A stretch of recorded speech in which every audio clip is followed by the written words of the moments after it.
Greetings, everyone. My name is DJ Wells. I'm the Executive Director of the Mensa Research Institute, and you've joined us for a webinar. This is a pre-conference event. As most of you are surely aware, we will be hosting our second annual Integrative Mental Health Summit in just a few weeks. And to lead us into that exciting event, we are honored today to be joined by two officers of the Psychology Council of the United Nations, Dr.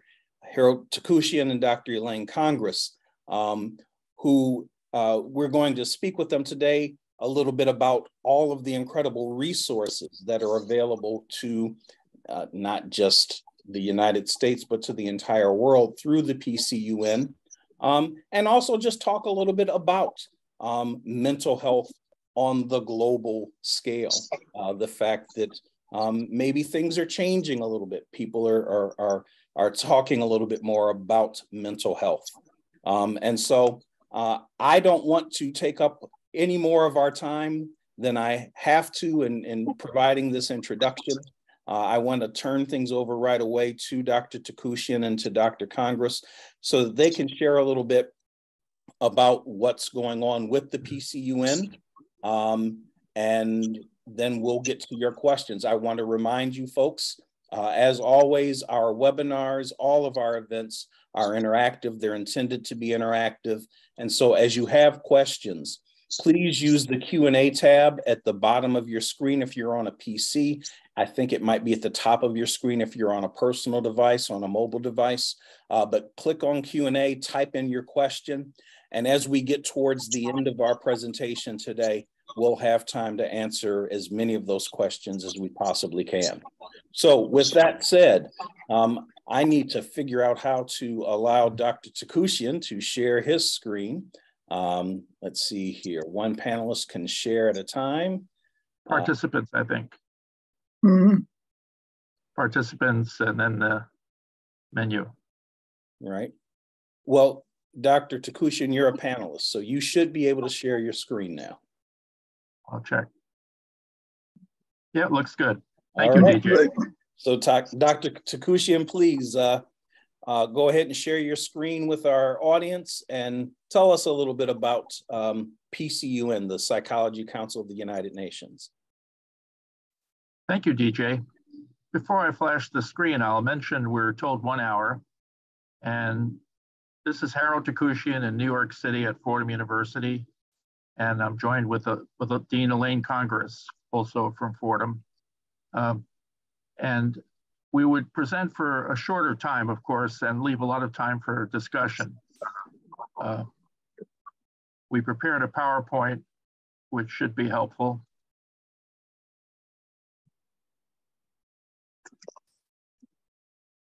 There we go. I think that works. Can you see it, folks, DJ? Yes, yes, you're fine.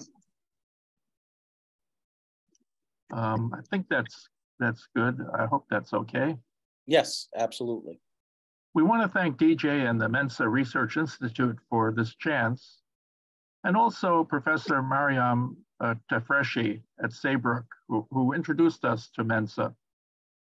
Elaine and I have been working many years on United Nations issues, and we're pleased to share this with you. As you know, the United Nations was formed in 1945, so it's over 75 years ago. And you may not know this, but the United Nations was formed in June of 1945, which is even before the end of the Second World War in September.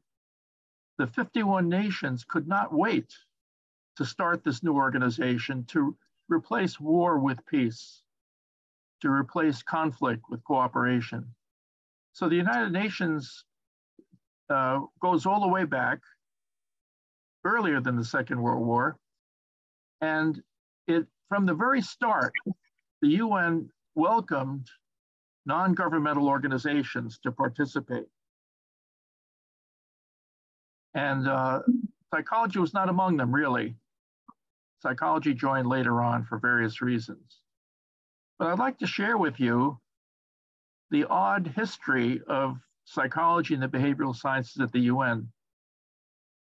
If you go to Google right now and look up history of psychology at the UN, you will find almost nothing. The only thing you'll find is a 2-page article that I wrote in 2008 on the history of psychology at the UN. The fact is, the history is almost unknown. Elaine and I and a few of us here in New York have done a deep dive into the history archives the past 2 years during COVID, and we found some material about the early years of the United Nations. And one fascinating point is that the term behavioral science, which we use today, did not exist before 1951. The term behavioral science is basic today, and yet it's an invented term. It did not evolve like social science. It was created in 1951. And long story short, the Ford Foundation felt that this would be a good handle for behavioral scientists to work with the United Nations to create this new term. I thank Fordham University for encouraging me, because I had to go to the Library of Congress, I had to go to APA and other organizations to find out this history. But the forgotten history is that behavioral science is an invented term. And originally, with Bernard Berelson, who was a kind of political scientist, sociologist in California, it was designed to reach 5 objectives. Behavioral scientists would work with the United Nations because they were inspired by the start of the United Nations to design this term. The 5 objectives are peace, democracy, economic prosperity, education for democracy, and the study of individual behavior and human relations. The idea is that data-based information would be very useful to policymakers. And in fact, if any of your listeners are familiar with the Center for Advanced Studies of Behavioral Science at Stanford, this was the first fruit of the Ford Foundation.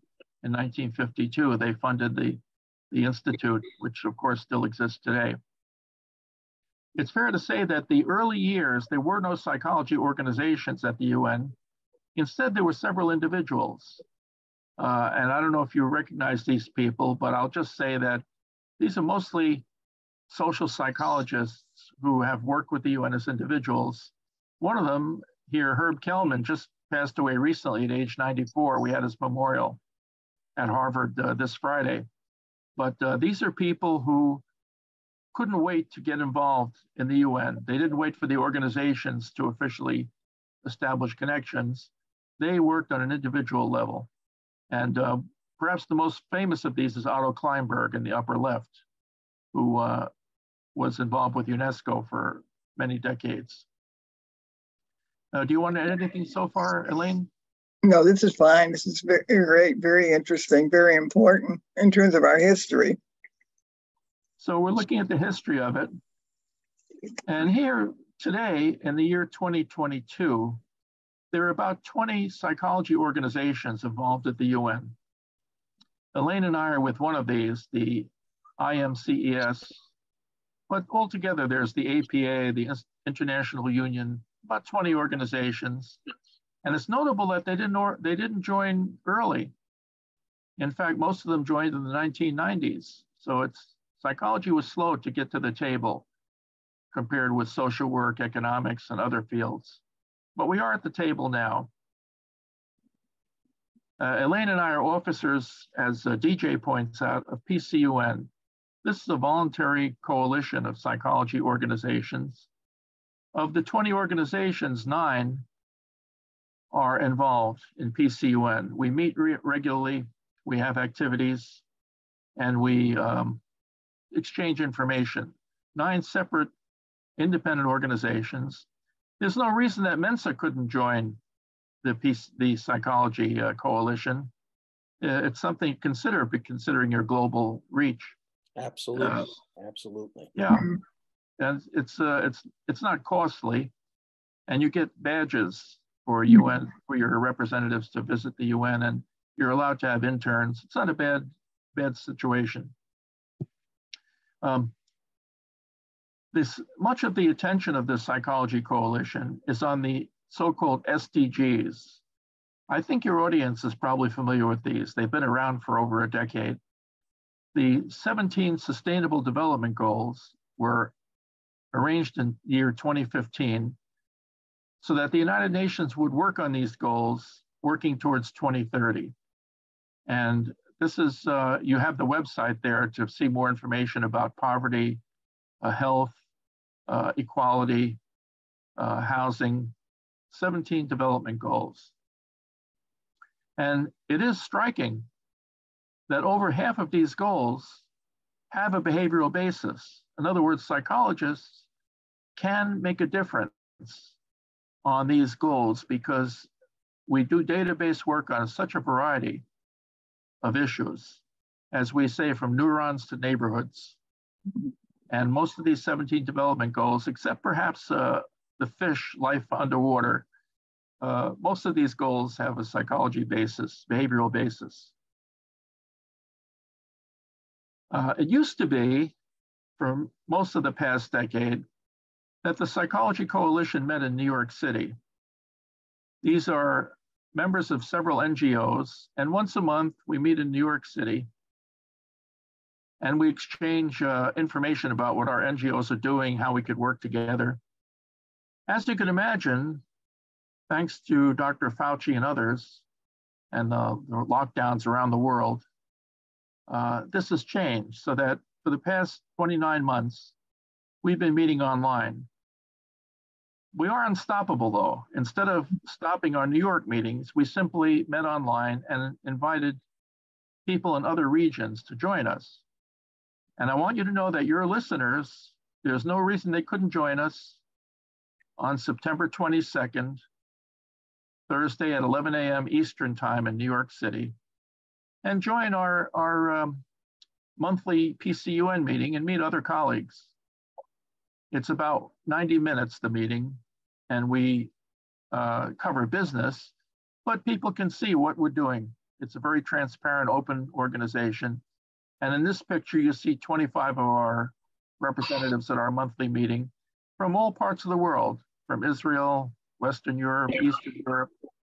I don't believe Africa yet, but South America. At any rate, we have meetings once a month, which are now virtual. It's fair to say that the behavioral science at the UN took a huge leap forward in 2016. And that's because of these two ladies, Maya Shankar and Lori Foster. They may not be familiar to your audience because they're not mental health people. They're more industrial psychologists. But in 2016, they made quite a breakthrough with the Secretary General, at that time, Ban Ki-moon. And this photo makes a big difference in our lives because up until then, psychologists have not always been a major part of the UN. But in 2016, Ban Ki-moon endorsed the use of behavioral science in UN decision-making, and they issued a report. The link is on there. And DJ will have this link. That is, he'll have our presentation. And if you go to that link, you could read their report, which is available online. So behavioral science at the UN in 2016 turned the corner, became mainstream. And the new Secretary General, Antonio Guterres, followed suit. He too expanded the reach of the behavioral sciences. They now have a website of their own, separate from PCUN, which deals with how behavioral scientists could become more involved in UN work. I'm pretty much ending my presentation. I'll just talk about current activities and then we can address questions to Elaine, who's the editor of our book series.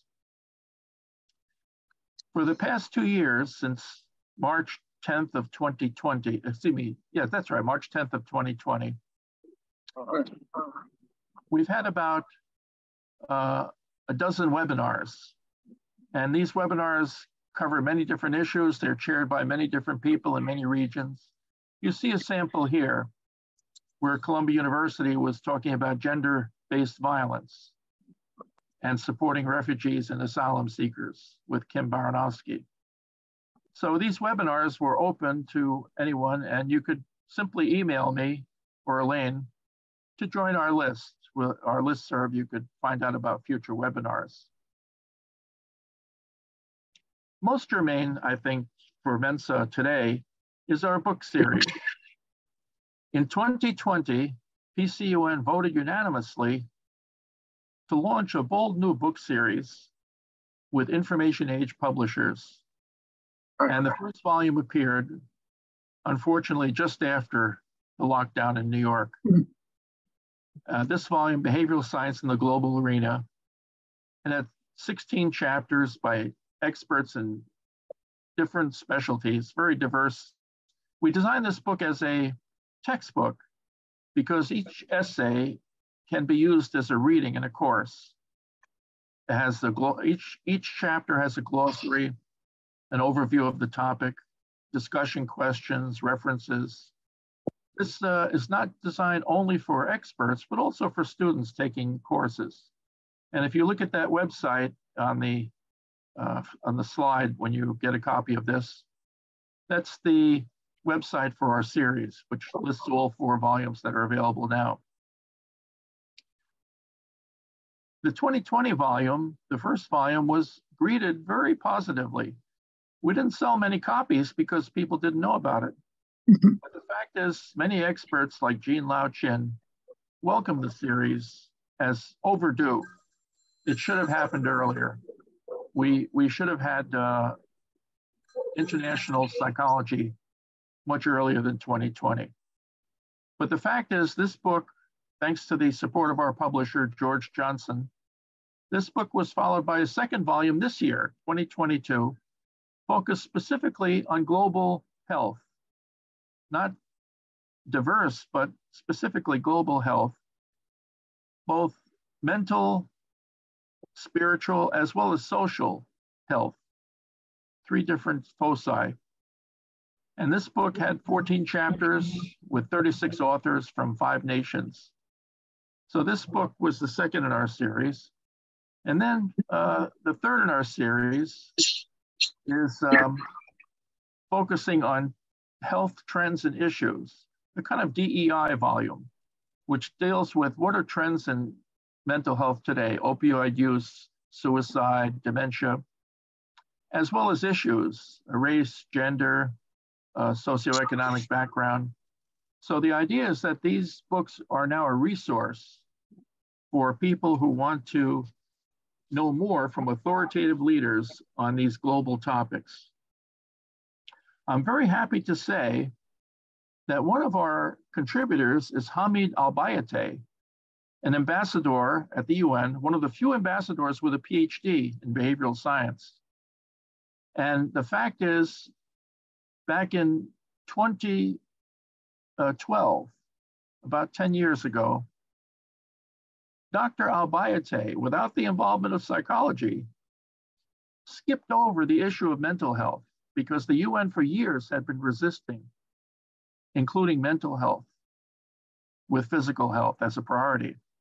But Dr. Al-Bayate somehow, being an insider, an ambassador, worked with the president of the General Assembly to establish an International Day of Happiness, not just mental health, but happiness. And at first, the reaction of the diplomats was, what does the UN have to do with happiness? But the fact is, psychologists can measure happiness, and they could chart happiness.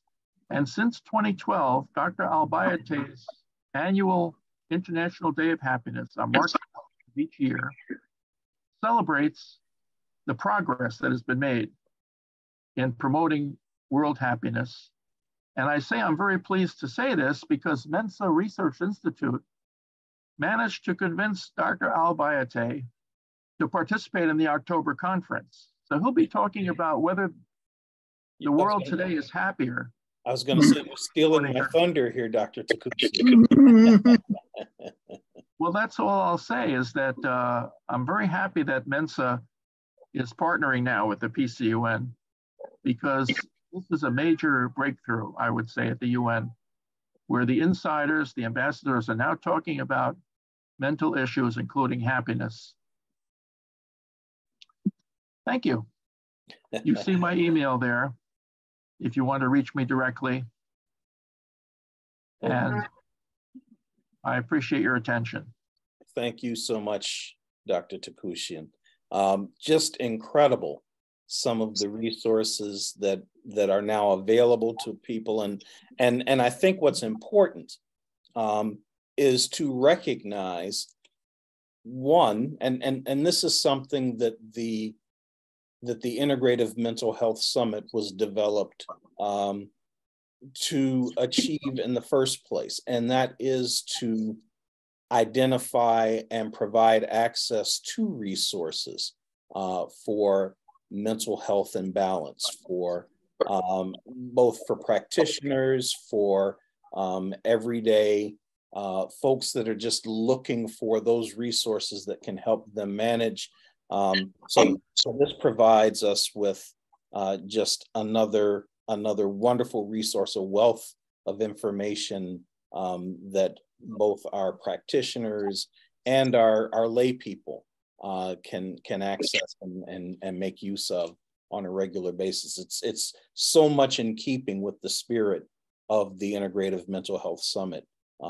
And we are very excited to have Ambassador Al-Bayate as part of our presentation lineup for the conference that's going to be happening in October. So thank you for sharing that information.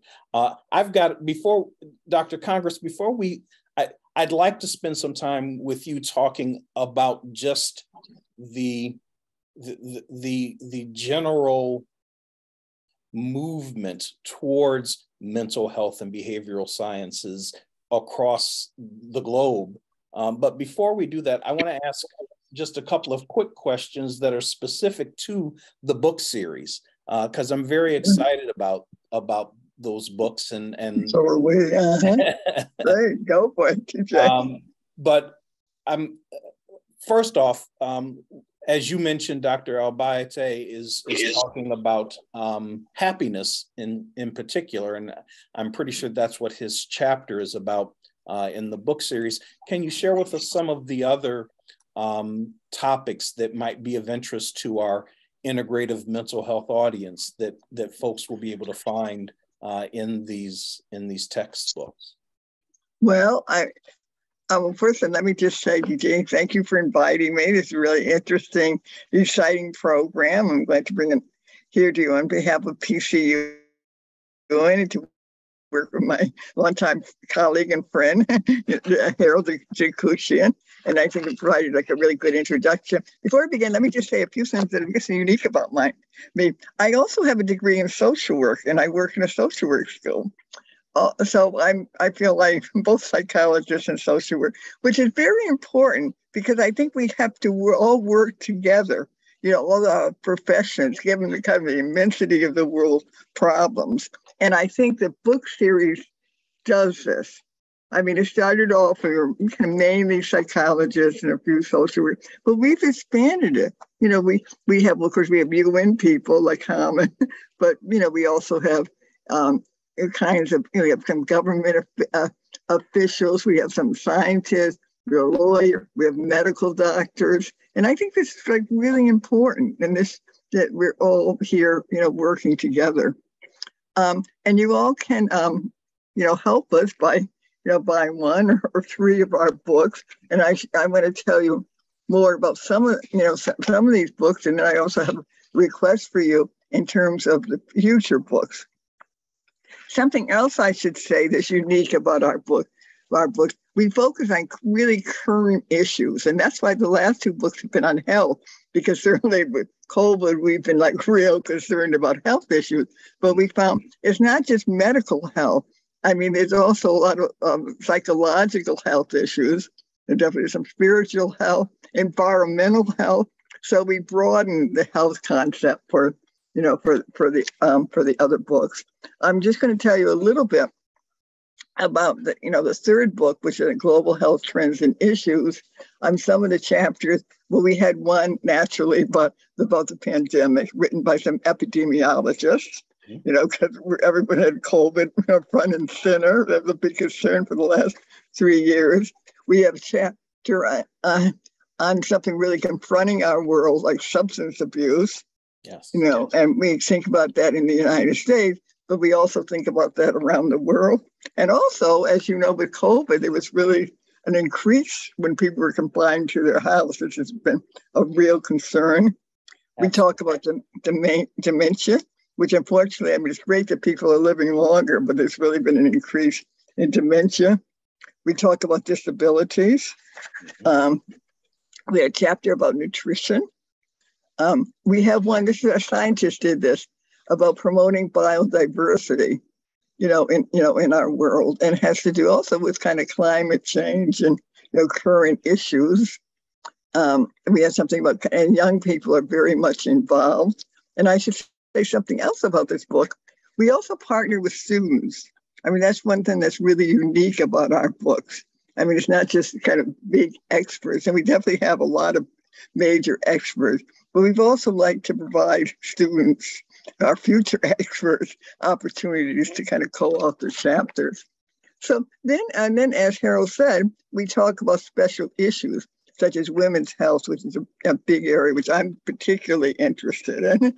And so we have some gynecologists from Australia, Sydney, Australia, who've had one of them had the medical school, a GYN OB medical school in Sydney, Australia. She's written a chapter with her students.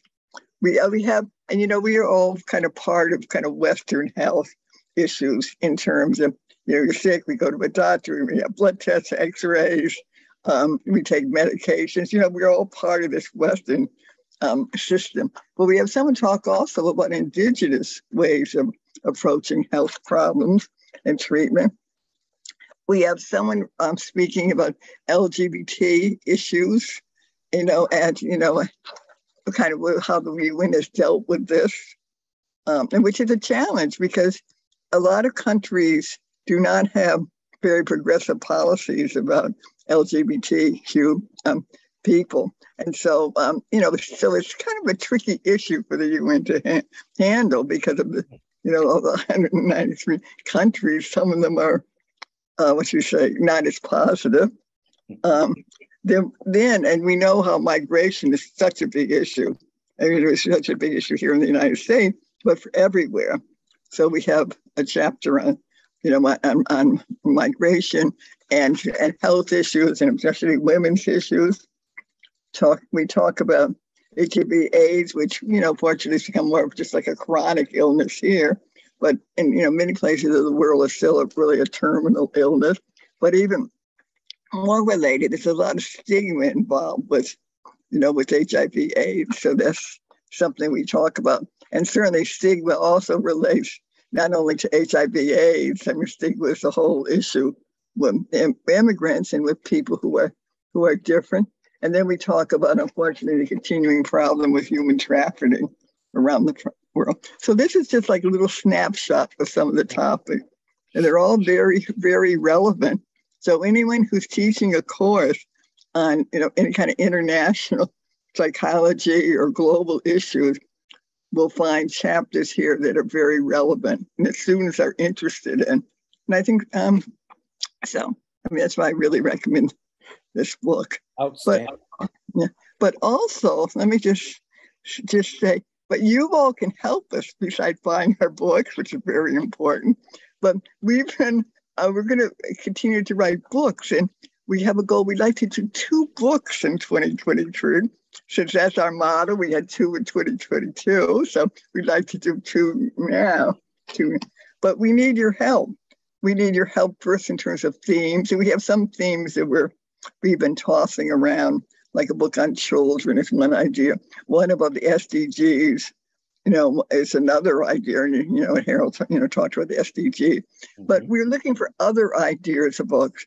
And so we want people who might want to take it on, I mean, it's such a big task. I'll tell you, gray hairs to show for it in terms of editing a book. But we'll really be interested if someone wants to take on doing that. But even if you feel you don't have the time, you're so involved with other activity, I'd like to know people might be interested in writing or contributing to a chapter on different interests, because we really want to be inclusive. And we'd love to have psychologists contribute chapters, or, we're kind of author, our next books in our series. But also, maybe I'm talking too much. I just wanted to say something. I may be somewhat unique because, now I really deal in macro work, but I didn't start out that way. I was a clinician in a mental health program working with poor people when I first started out. So I worked firsthand with a lot of people who were depressed, and people who were suicidal. Mm-hmm. So I've had like a lot of firsthand contact, and certainly suicide, and as we know, is really at an increase, and among young people too. And certainly I don't think COVID helped and made people more depressed. Kids maybe didn't suffer as much from COVID physically as their parents and grandparents, but they had many losses. It was upsetting being isolated, at home. So this has been a real issue with kind of increasing depression and suicide among young people. And of course, our partner in the Integrative Mental Health Summit, Journey's Dream, is a resource organization that was founded specifically by a family who lost one of their family members to suicide. And so the mental health resources that both Journey's Dream and certainly the Mensa Research Institute are, that we want to bring to bear are those resources that can help people navigate those types of challenges and tragedies. So many of the chapters that you mentioned, Dr. Congress, as you said, the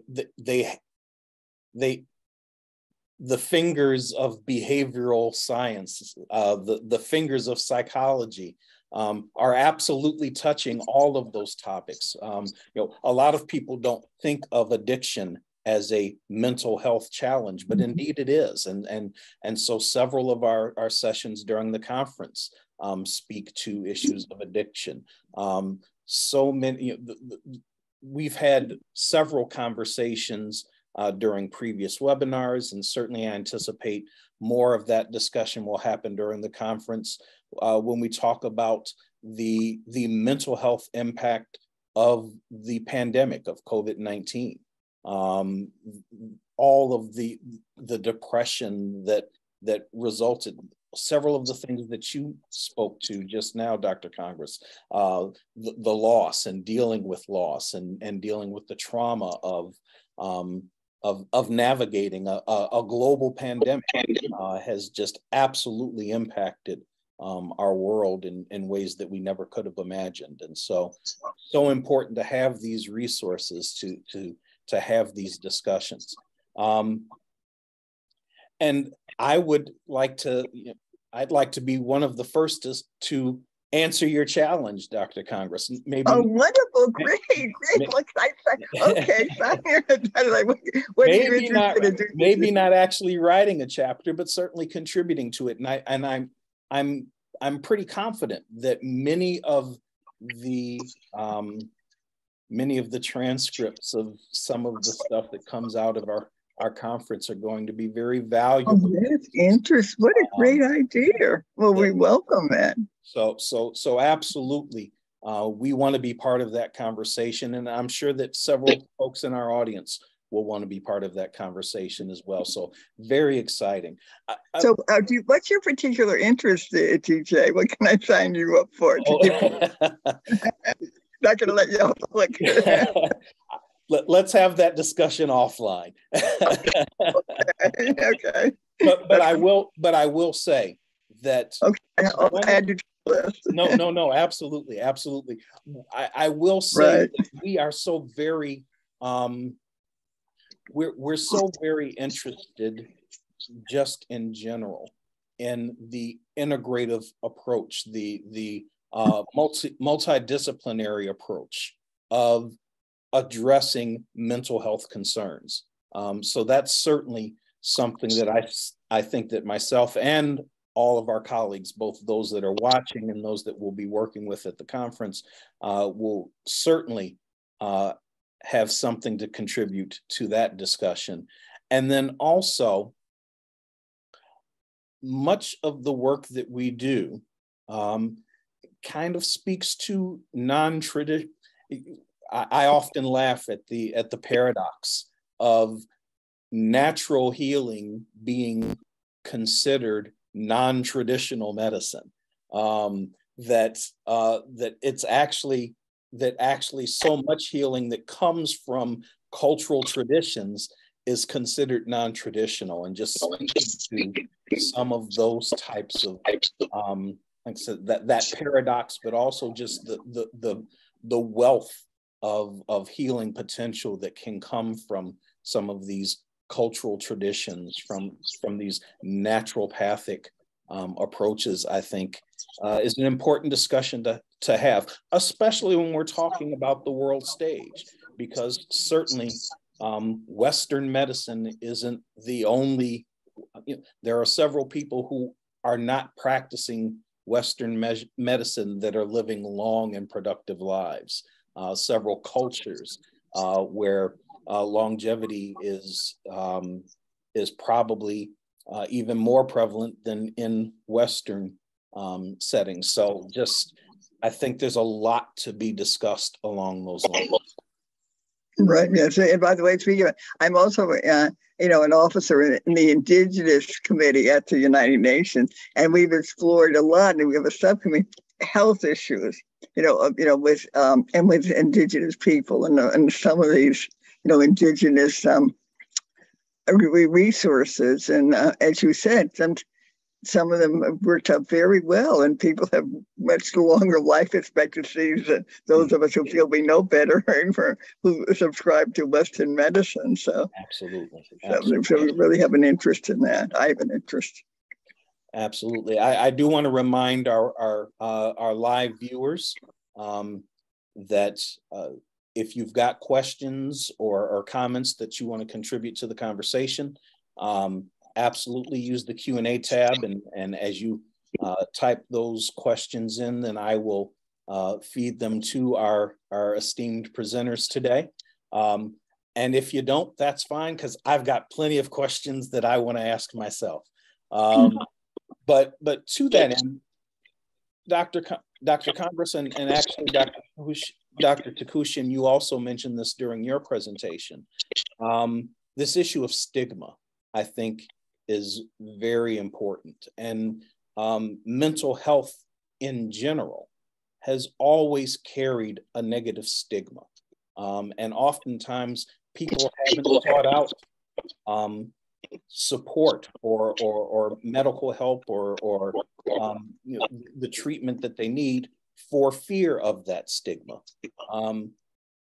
But I feel like maybe today's generation seems to be moving past that a little bit. I'd love to hear your thoughts along those lines, and not just here in the U.S., but is that becoming the case on a global level? Yeah. Well, I mean, I don't know, Harold, if you want to speak. I mean, I definitely have some idea that, because I've lived it for a long time, being in the mental health field for many, many years.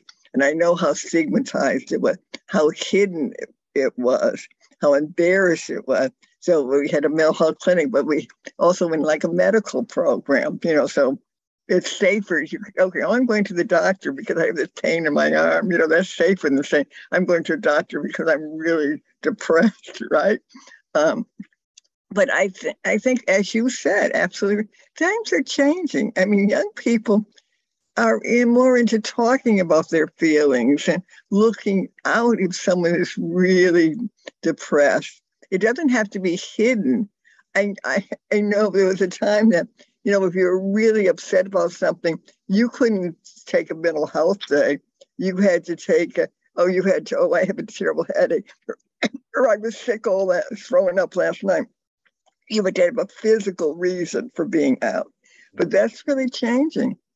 And I know it because I have 5 students with me at the UN, and it's perfectly acceptable. It's not just with me, but with others, that there's some kind of mental health issue or something that they're struggling with. And, so they need to take a day off. And that's one good thing. We think COVID was so terrible, and a disease that kills millions of people around the world certainly is terrible. Yeah. But one good thing about COVID, I think it made people, wrestle more with like mental health problems. And it was okay maybe to have some mental health symptoms of being anxious and depressed and discussing it with others. So I think that maybe that's in a strange kind of way has helped bring discussions like this to the foreground. But I think this is good. And around the world, you're right. I mean, first, and there wasn't such a thing as like psychotherapy and all the things that we take, for time. But there's just more. Well, first, and it's increased in kind of indigenous ways of healing and working with mental health problems, which are good. But there's more. It doesn't have to be hidden. That it's okay. It's part of a person. Here we've had this rigid separation, or we used to, between the physical and the mental. But now we believe, as you said, in integrative health, and the two are connected. And I think for many times, people around the world had more of sort of a more integrative approach than we have. Mm-hmm. Absolutely. Dr. Tsukushian, do you want to weigh in on this at all? No. No. Dr. Tsukushian is a brilliant social psychologist, but I'm a clinician. But okay, very good. So let's get back to the books for just a second. I'm just curious as to how the experts that ultimately became part of the book series, how were they recruited? Were there machinations inside the UN that said these are the topics that we want to explore, and here are some of the experts that can speak to those topics, or was that a little bit more of an organic process? Harold, go ahead. Yeah, let me address that one. Elaine and I are both very student-oriented. We like to get students involved. In fact, we started an institute at Fordham on this topic of getting students involved. The problem with the people at the United Nations, the experts are there. The people we work with are go-to experts, but they're very busy. So Elaine developed a formula where we tell the expert, we know you're busy. Here's a rising star student who interned who could help you. And we are just blown away by how successful this formula has been. Most of the chapters we have are written by a go-to expert like Gopal on sex trafficking, or Leslie Popoff on mental health. And they work with a student they may not even know, but the students are eager, and they're, in a way, they're writing for other students because they want to make things very clear. So it was recruitment was the easy part. The experts were there, and some of them who were reluctant were able to do it with a student. And we do solicit outside experts as well, but in that case, they have to send us their vita, and we have to get to know who they are. But that's actually been the easy part. I think Elaine and I would agree with the other members of PCUN. This series is really overdue. We should have had these chapters a long time ago, because anybody who's curious about dementia or substance abuse, they look at the chapter and the whole story's in there. So that's been an easy part of the book series. There have been harder parts, but that's the easy part. Elaine? Yeah, that's right. And I'm so glad you talked about the students who are such an important component. And students are very good. I mean, they're very advanced, and it really gives them an opportunity, especially those who are going to doctoral program, who are going to academia, to really have like a publication. And I really feel very strongly, like we've all read chapters and articles, and on the little footnote, there's something about so-and-so student contributed to the literature review. But I feel that students should be more prominently displayed, so they are co-author. Their names are, second or third, but they're listed as co-author, and they're very good. I'm very impressed by them, and they're very knowledgeable. They certainly are able to find references 1, 2, 3. Some of them write very well, so important. That they contribute, but also, we know a lot of people. I mean, from the UN, but also from foreign, just from the larger psychology and social work, community. So we've done some soliciting too, and especially we think about kind of what are the important issues. Of course, we don't know them all, but then we think about important issue. Who have we seen? And also, I mean, students are really good at this. They try to go to everything at the UN, and they'll say to me, Dr. Congress, I went to this meeting and someone spoke on such and such a topic. That was great. And so I think, well, let's remember them for our next book. Sure. So now I'd like to speak, I'd like the two of you to speak a little bit more, shall we say, globally in terms of the PCUN. As I was going through the PCUN website, I was noticing that there's discussion on how behavioral sciences is impacting the decisions of world leaders on a daily basis, and certainly, we can see that. But my question to you is,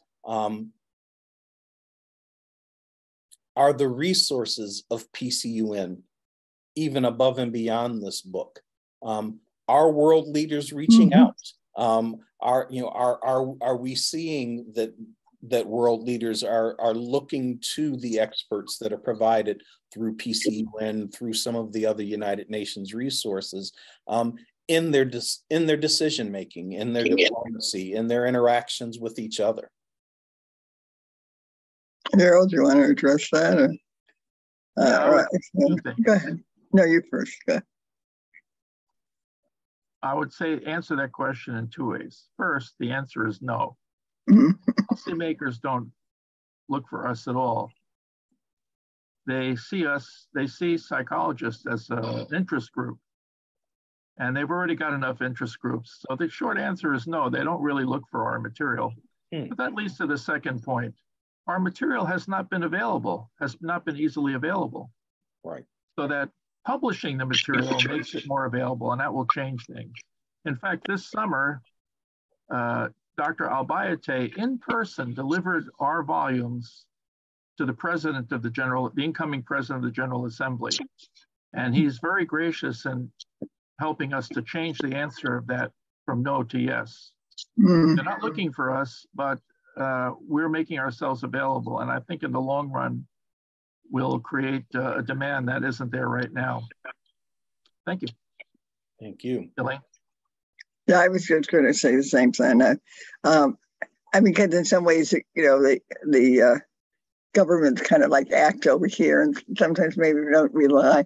But there are ways to, start to get involved, and it's certainly true that, we've made some inroads, and and we've given them, the books. It'd be great for the money to send them every single all countries copies of of the book. But I think one way to get at it is to look at what each country is concerned about, what seem to be the main issues in the in the country, and then about how we could help. Now that's a big project, of course. Maybe that's an interesting assignment for a student, right?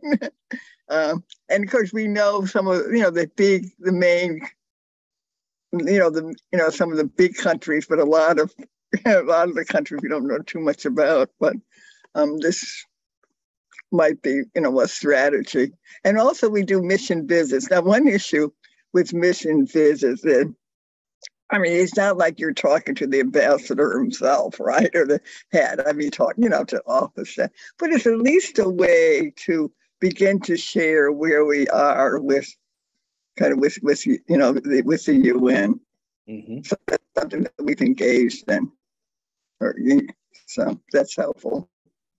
Absolutely. And I think of some of the issues that you've mentioned that were chapters in the current book series, certainly trafficking, but addiction, things along those lines where we know those are major concerns across several nations.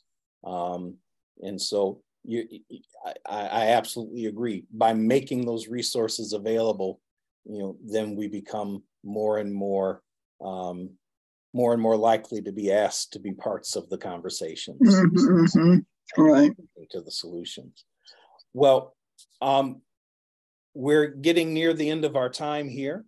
I want to certainly invite the two of you to share any closing thoughts or remarks before I do my shameless plug for the conference in 3 weeks. But anything that either of you would like to add before we wrap things up here today? Yeah, right. One thing, I'm really sorry, and I don't know, Harry, you might have had somewhere in your PowerPoint, but I always begin by my email. It's very simple to remember. Congress@fordham.edu. And I think everyone can spell Congress, right? And at Fordham, which is my school, our school, .edu. So please send me any kind of ideas or thoughts. And don't feel if you send me an idea, it's written in stone and this is what you have to do. But just if anyone, wants to know more about the books, the series, has an idea, wants to know more about some of the work I do with students at the UN and some of the activities that they get involved with, just email me. I love to get emails. I live surrounded by emails, and that's the way you build contacts. Absolutely. So I guess that will be my closing remark. This is the first time we've met, but certainly won't be the last. And I look forward to our continued communication. And I certainly look forward to the, to the conference. I want to make sure I have the exact date, in my calendar, because I look forward to being there. Absolutely. And Dr. Takoosian, for our audience, Dr. Tsukushian has graciously offered to share his slide presentation in PDF form. So when we post the replay of this video, we will post the slide presentation along with it so that folks can access that. And I know Dr. Takoosian's email, I saw that is in the presentation, and we'll make sure that we add Dr. Congress's contact information as well. Dr. Tsukushian, anything that you'd like to say to close things out for us? We appreciate your letting us speak, DJ. Thank you. Thanks very much. Thank you. So again, thanks to Dr. Takoosian, to Dr. Congress for joining us today. And what a perfect lead-in to the Integrative Mental Health Summit. We're just 3 weeks away, and we're just so excited. We've got so many incredible integrative practitioners, so many thought leaders in the world of integrative mental health, integrative medicine that are going to be with us on October 7th, 8th, and 9th. That's a Friday, Saturday, Sunday, with so many what we feel are incredibly important and timely topics that are going to be discussed. We've got a special session that we're going to do that will include an administrator from a school district that neighbors Uvalde, Texas, along with a psychologist to talk about how administrators, how school districts are talking to their teachers, how they're talking to their students, how they're talking to their parents about the fears that come from this this recent rash of school violence. We're just really excited about that particular session. And in fact, we're offering special offers, special discounts for school counselors to participate in the event. So please go to our website at www.integrativementalhealthsummit. That's all one word, integrativementalhealthsummit.org. And you can find information about those special discounts for school counselors. We're going to talk, we've got experts coming to talk to us about how do we support the supporters? How do we help people who are caregivers of folks who are struggling with mental health and cognitive challenges? Again, just an incredible discussion we're anticipating along those lines. We've got a panel that's going to be talking to us about mental health concerns in underserved communities and underserved and minority communities. And then a number of just incredible experts, nutritionists like Julie Matthews and Samantha Gilbert, who are well-versed in the nutritional impact on mental health and cognitive health. We're going to have Dr. James Greenblatt, who is an integrative psychiatrist, Dr. William Walsh, who is the mentor for Dr. Mensa and Dr. Bowman here at Mensa Research Institute and Mensa Medical, one of the pioneers in orthomolecular medicine. I'm forgetting dozens of incredible presenters who are going to be with us. So please, Ambassador. Absolutely, Ambassador, and I've mispronounced his name dozens of times. So, so Dr. Tsukushian, can you please say his name for us again? Hamid, yeah. Okay. Right. And he'll be sharing with us information from one of those chapters that has been discussed during our presentation today. His work on happiness. So again, just lots of incredible folks that are going to be joining us. We encourage you once again to go to integrativementalhealthsummit.org for a full list of all of the folks that are going to be presenting. I believe the schedule for the conference is up now, so you'll have a chance to see exactly who's presenting and when. Please do take the time to join us for part or all of the events.